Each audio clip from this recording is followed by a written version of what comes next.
Hello and welcome to yet another Adrenalin Shot, your short, sharp injection of some very valuable information. And today my guest is Philip Hesketh. Now, Philip is a multi-award winning speaker. He speaks on the subject of the psychology of persuasion and influence.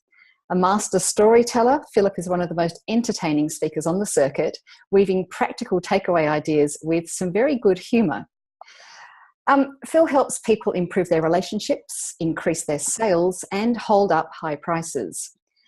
His first book, How to Persuade and Influence People, and his third book, Persuade, are both Amazon #1 bestsellers. His second book, The Seven Golden Rules for a Happy and Successful Life, is about the lessons that we should have learned from the rule of the English monarchs from Edward III to Elizabeth I. It wasn't an Amazon bestseller, but still, as Phil says, 2 out of 3 ain't bad. That's really good, Phil. And I had the pleasure of actually hearing Phil yesterday. He spoke at the Executive Connection Conference here in Perth. So I know you're in for a really fast-paced and fun treat today on our Adrenalin Shot. So Phil, I'm going to start the clock. Welcome to the show. And tell me, what is it that you actually do when it comes to the the psychology of persuasion and influence? I think the key thing is that most people are guilty of telling people what they want to tell them and turning features into benefits. And what I point out is that people do things for their reasons and not yours. People are motivated to do what they want to do. People do what's important to them. So it's, for me, the whole thing is about asking questions so you can unearth what's important to the other person, what the other person's expectations are. That's the key thing that I do. Okay. So what are some of those questions? Like, where would you suggest people start? Because it's my observation, and I don't know if it's the same in the UK, but certainly in Australia, we ask a lot of closed questions and we don't necessarily get very good answers from that. Yeah, I think there are 2 techniques. First of all, most questions should start with what, how, why. So, for example, what's the most important thing to you about? And why is that? And what are your expectations exactly? And what do you mean by that? So you start with some really key questions. And number 1 question is, what's the most important thing to you about? And number 2 question is, what are your expectations? But then you naturally just keep asking questions. So if somebody says, well, the most important thing to me about selling this house is I must get $800,000.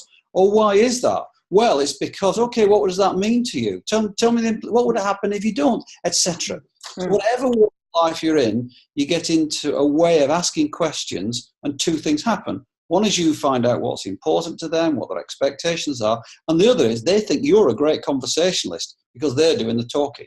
Yeah, absolutely.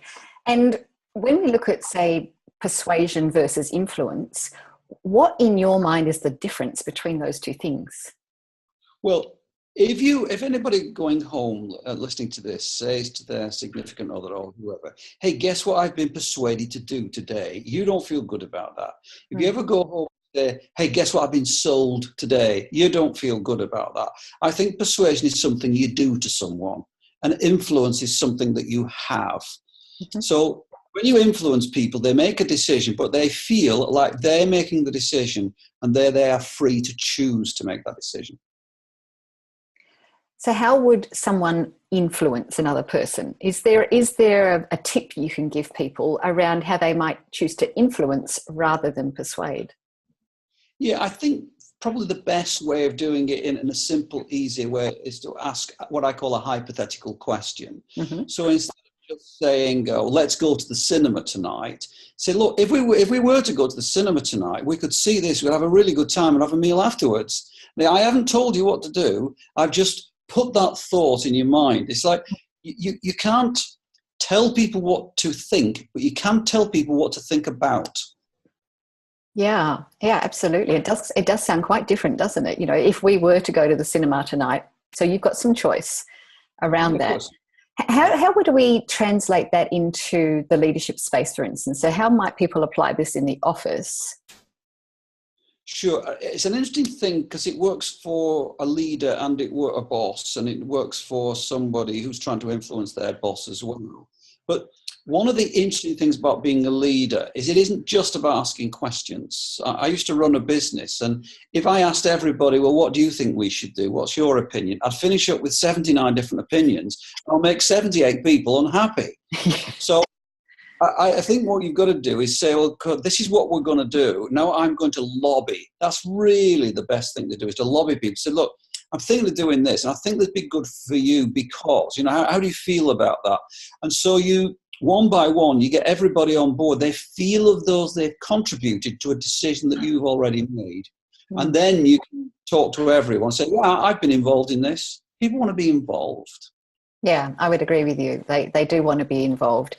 And I think, listening to you speak yesterday, there was a couple of key things that I took away. And one of them was that a couple of little words, or, one word sometimes can make all the difference. Why don't you tell us a little bit about that?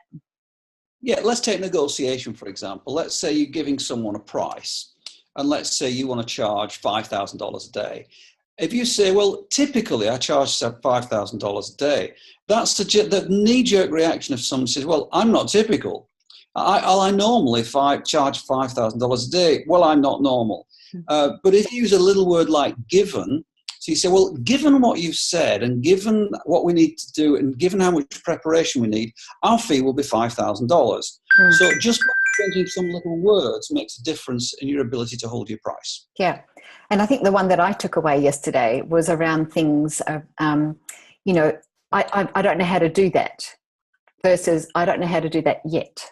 So that you can actually just add that one word yet, and it can change everything, in your own psyche about, I don't know how to do that yet. It's not that I don't know how to do it. I don't know how to do it yet. And I think one example is a 17-year-old who wants to pass their driving test. Say to yourself, well, I can't drive yet. And their subconscious brain says, I'm going to do it. And it gives you that little bit of confidence. It's only a little thing. Yeah. I call it a tiny noticeable thing. It's all those little things that add up to the whole psychology of influence. Yeah. Now, you might have heard my clock go off. So that was our 5 minutes up. Awesome job. You stuck to your 5 minutes. Really appreciate it. Thank you so much for joining us today, Phil. It's been great having you on the show. It's a pleasure and a privilege.